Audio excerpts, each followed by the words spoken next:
Hey, what's going on? It's the Bearded One, back at you again, new video. Hey, so in today's video, we're gonna talk about what are the top 5 things that you need to know about on your first walkthrough for a new construction home, all right? So a couple weeks ago, I had the opportunity to do a first walkthrough for a customer, and there's a few things you'll need to know that are essential to make sure you have a great closing for your new construction home. So stay tuned to this video, and I'll be right back.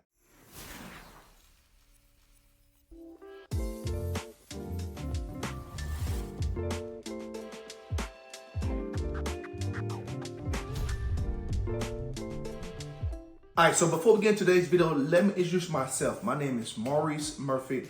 I go by the Bearded One. I used to be called the Bearded Realtor. And so what I do on this channel is I talk about tips for buyers and sellers. I also talk about some investment things, and I also talk about what's going on around the city. And last but not least, I talk about beards every once in a while. All right, so if that sounds like something you're interested in, definitely click the subscribe button, give me a thumbs up, in the content, and don't forget to hit the notification bell so you know next time I drop a video. All right, so now that I got that out of the way, let's talk about today's video. So we'll talk about 5 things that you need to know about on your first walkthrough on new construction. So when you're doing new construction, there's phases that you go through. And so nowadays, what builders are doing here in our city is they're basically building the home to spec, and then they allow you to come in and buy it afterwards. After they picked out all the finishes, after they picked out all the hardware, the colors, all of that. And so in this instance, that's what happened. So we found a home that was still being built, and we just did our first walkthrough a couple weeks ago. So the first thing, and probably one of the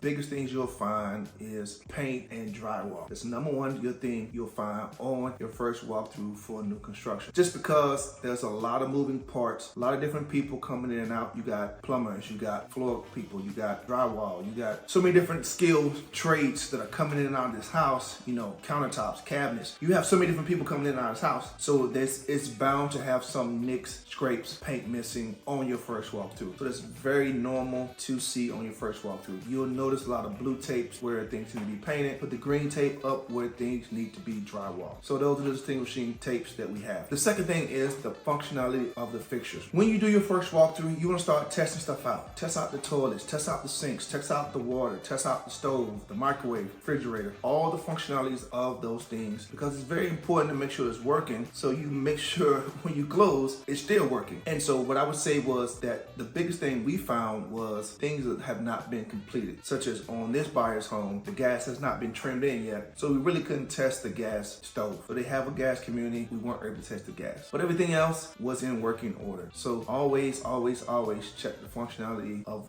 your fixtures and utilities inside the house. That's number 2. All right, so the third thing you'll most commonly find is finishing touches. All right, so what are we talking about finishing touches? We already talked about paint, we're talking drywall. Now what I'm talking about is your quarter round for your cabinets, your backsplash for your cabinets. More than likely, you'll have some type of finishing touches that have not been completed yet, whether it be handles for cabinets, whether it be quarter round for your floors, for your walls. Those types of things more than likely have not been completed yet, maybe because they're waiting to have floors put in, they waiting to have other things done, and they want to come in and do the quarter round at the last minute. So that may be missing. In this instance, our first walkthrough, the quarter round was missing. So those finishing touches may not be completely done yet. So you make sure you want to notate everything. And something else that was not done, they did not install a ceiling fan, which was supposed to be a ceiling fan there. So those finishing touches, you want to definitely make sure that you do your due diligence to make sure everything is done properly. All right, so the next thing is exterior inspection. Just like the inside, you want to do an exterior inspection, because those things have issues too. So don't skip the exterior inspection. Look with a very meticulous eye, the same way you did on the inside. Do it for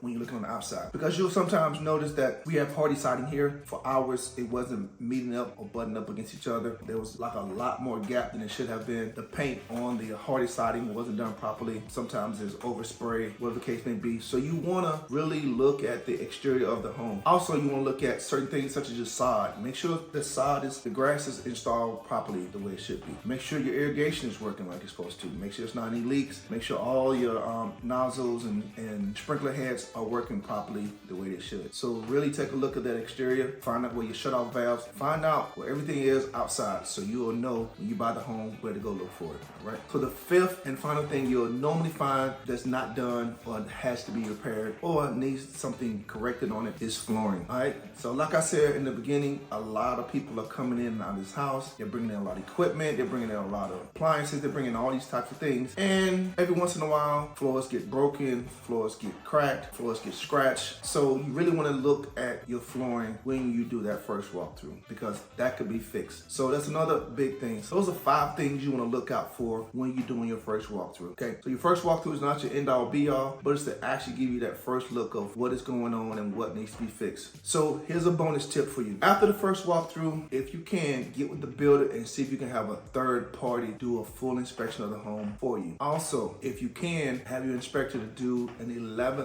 10 to 11 month inspection on the home. So if you at least do one, if you don't do one in the beginning, at least do one 10 to 11 months prior to your 1-year warranty. Because what happens is you'll have that third party comes in who's very knowledgeable and the subject matter expert that can really tell you exactly how things should be. And on that 10th, 11th month, you can actually live in the house for a while, and now you have that warranty to go back and say, okay, hey, these things aren't done properly. So try to do it on the front end or the back end. If you can do both, that would be great. But if not, at least do it on the back end. All right. So that's all I have for you today. I am the Bearded One, and if you're looking to buy a new construction home, let me know. We have tons of new construction down here in Jacksonville and all the surrounding counties. So, and I work all of them. So that's all I have. Like I said, I'm the Bearded One, and I'll talk to you soon.